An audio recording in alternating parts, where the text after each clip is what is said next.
Well, it's good evening from wherever you're watching us from. You're just in time for the 9 p.m. wrap live at our Orbit TV studios. I am your captain, Jesse Gitonga. Landing is disengaged. Let's take off.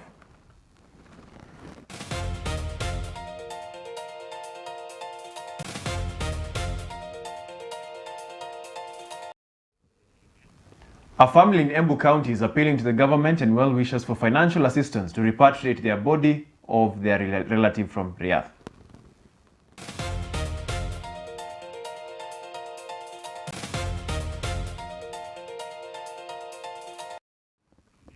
The High Court has temporarily suspended the implementation of President William Ruto's executive order.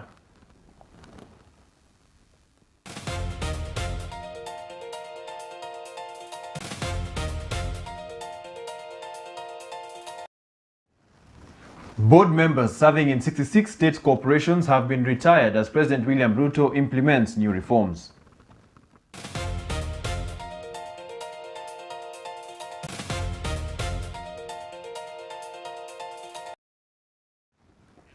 Well, you can join in the coverage live through our social media platforms at Orbit TV Kenya, hashtag the 9 p.m. wrap, or you can reach out to me on my social media platforms at the Jesse Tosh. A family in Embu is appealing to the government and well-wishers for financial assistance to repatriate the body of their relative from Riyadh, Saudi Arabia, after she died while undergoing treatment. Frida Kageni Murage died on July 9th, and her body has remained at a hospital morgue in Riyadh as medical and mortuary bills continue to accumulate. Her family from Njukiri village in Manyata constituency says they cannot afford the more than 300,000 Kenya shillings needed to clear the outstanding hospital and morgue charges, in addition to the cost of transporting her body back to Kenya.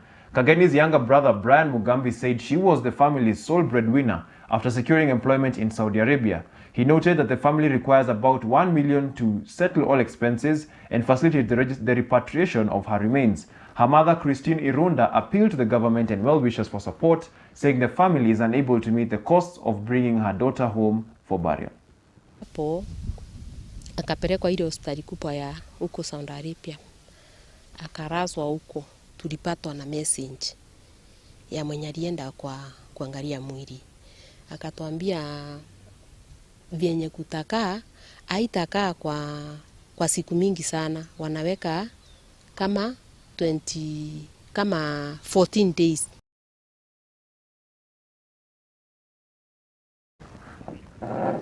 Police officers from Mtwapa police station have arrested 5 suspects during a targeted security operation aimed at combating drug trafficking and mugging in the Kipapuro area.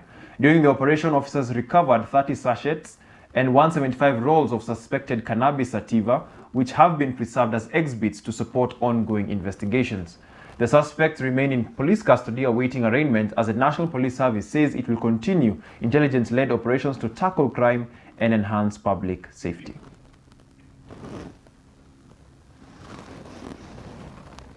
A multi-agency security operation in Chiakariga sub-county, Tharaka Nithi County, has recorded another breakthrough in the fight against illicit brews. One suspect was arrested after officers recovered 460 liters of illicit brew during the operation. Authorities say the suspect will be arraigned in court as investigations continue, while the National Police Service has commended members of the public for supporting the efforts to eliminate the production, distribution, and consumption of illicit alcohol.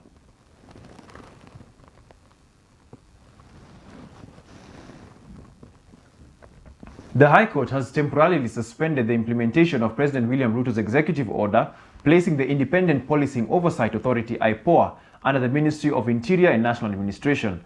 The court issued conservatory orders pending the hearing and determination of a constitutional petition challenging the move.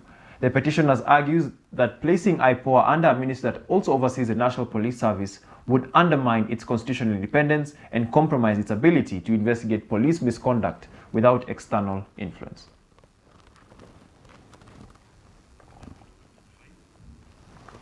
About 250 board members serving in 66 state corporations have been retired as President William Ruto implements new reforms aimed at professionalizing the management of parastatals. The president says the Government-Owned Enterprises Act requires the competitive recruitment of professionals to serve on the boards of commercial state corporations. The law also bars politicians from serving on parastatal boards until 5 years after leaving public office. Ruto says the reforms are intended to strengthen governance, improve accountability, and reduce political interference in the management of public institutions, with recruitment already underway in several state agencies. Well, let's take a short commercial break, but remember to buckle up. We'll be back with more.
Welcome back.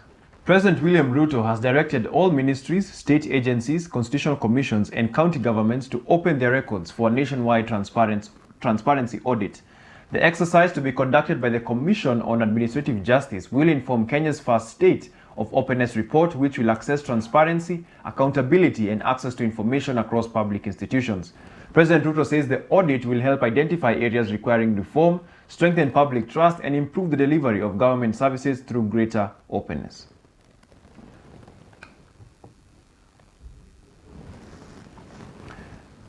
On to the next story. The government is planning to roll out a 465 billion shilling national feed strategy to reduce the cost of animal feed and boost livestock production.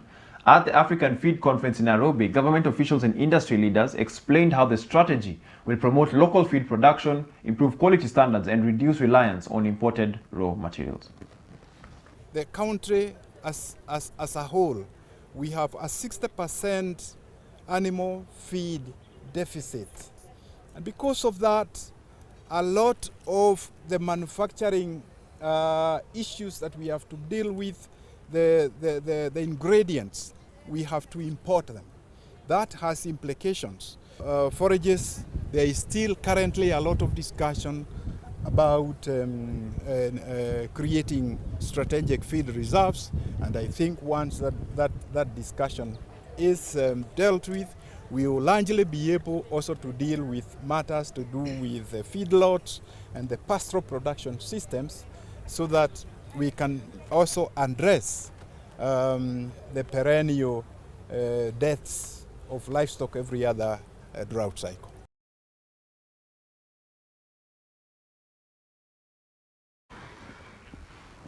Public Service Cabinet Secretary Geoffrey Ruku has confirmed that the long-awaited salary increase for civil servants will now take effect from August 1st, after the government pushed back the rollout by 16 days. The pay rise, which was originally set to begin on July 1st, will now see both basic salaries and key allowances, including house and commuter allowances, increased for civil servants across the country. Speaking during a public function in Londiani in Kericho County, the CS said the increment had been directed by President William Ruto and was now firmly on the implementation calendar. Ruku explained the pay rise was announced in January this year and backdated to July 2025. Once effected, roughly 1,054,400 public service workers are expected to benefit, including the Teacher Service Commission staff, county government employees, and state corporation workers, with around 124,000 of them on permanent and pensionable terms, according to the Salaries and Remuneration Commission.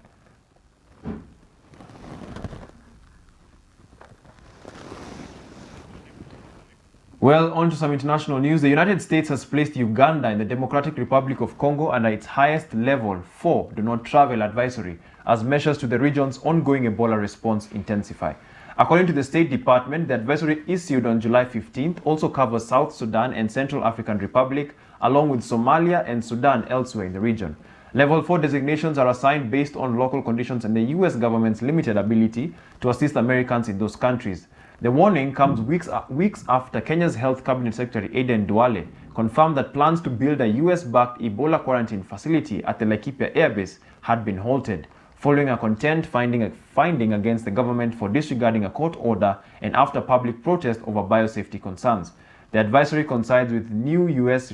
entry restrictions requiring citizens living in the DRC to spend 21 days in a third country before returning to the United States, with similar rules applied to the travelers from Uganda and South Sudan.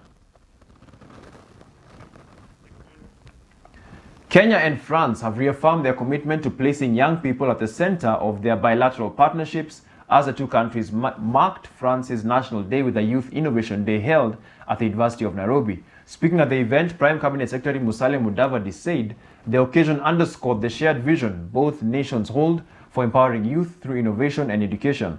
The event builds on momentum from May's Africa Forward Summit, co-hosted by Kenya and France in Nairobi, where President William Ruto and French President Emmanuel Macron unveiled a broader partnership targeting education reforms, youth employment, and innovation across the continent. That summit saw the inauguration of the new engineering and science complex at the University of Nairobi, developed through Kenya-France cooperation, alongside commitments to strengthen STEM and AI training, expand digital skills programs, and deepen university exchange partnerships between Africa and France. Well, it's time for me to take a short commercial break, but don't go far. We'll be back with more.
Welcome back. Now to some sports.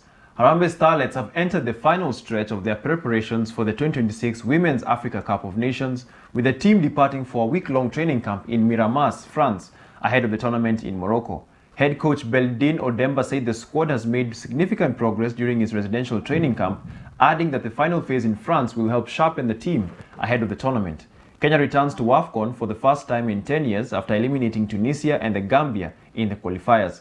The Starlets will open their Group A campaign against host Morocco on July 26th before taking on Senegal and Algeria. The team will be aiming to reach the knockout stage for the first time and keep alive their dream of qualifying for their maiden FIFA Women's World Cup.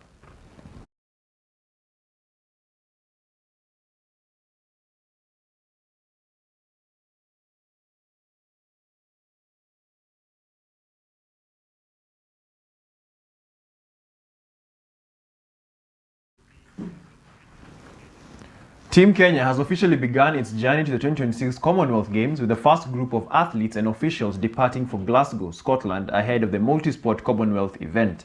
The group includes 4 para-powerlifting athletes led by Helen Wawira and 3 team officials, with more athletes expected to depart in the coming days. NOCK First Vice President Barnaba Korir says the team is ready to compete, expressing confidence that Kenya will deliver strong performances at the Games. Korir also noted that the championships will help prepare Kenyan athletes for future global events, including the 2028 Olympic Games.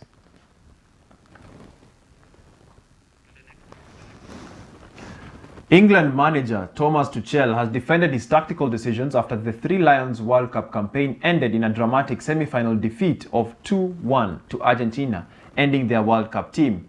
Tuchel admitted his team became too passive after taking the lead, saying they struggled to keep possession as Argentina stepped up to the pressure. Anthony Gordon had given England the lead early in the second half, positioning them on course for their first World Cup final since 1966, before the defending champions smoked them with 2-goal comeback victory. The England boss is now expected to face scrutiny over his substitutions, including the decision to substitute goal scorer Anthony Gordon with midfielder Ezri Konsa. Well, we have arrived at our destination. Hope you enjoyed the flight. I have been your one and only Captain Jesse Gitonga. Thank you for tuning in. Have a good night. Oh, and don't forget, and now